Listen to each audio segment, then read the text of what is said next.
Hi guys! So ngayon tuturuan ko kayo kung paano mag-withdraw dito sa Nikki Live.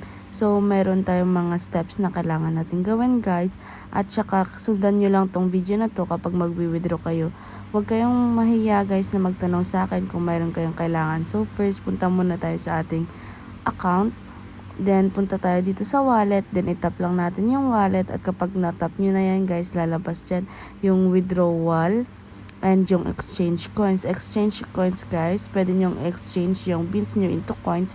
At kapag withdrawal naman, pwede nyong i-withdraw ang beans nyo into real money guys. Marami tayo guys mga withdrawal method na nandyan.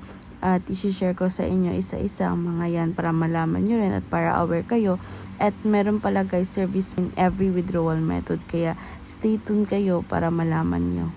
So guys, before pala tayo mag-withdraw ng pera, kailangan muna natin i-open ang ating Union Bank para ipakita ko sa inyo kung ilan yung laman ng aking Union Bank. And as you can see kanina, I have 143 pesos sa aking Union Bank. So mag-open na natin yung Nikki Live para makapag-withdraw na tayo.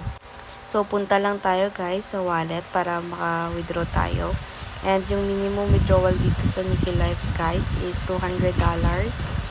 So, mag-withdraw tayo ng $200 using a Union Bank and merong 3% service fee guys. So, ibig sabihin ang makukuha lang natin ay $197. Yung withdrawal guys, makukuha mo na agad yung pera within minutes.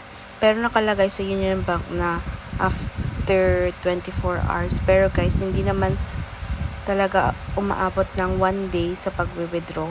It's just a minutes lang, kaya maghintay lang kayo. Pagkatapos nyan, open mo lang ulit yung Union Bank para i-check kung pumasok nga ba yung pera. At kapag pumasok na nga guys, i-confirm nyo lang sa Nikki na natanggap nyo na ang pera.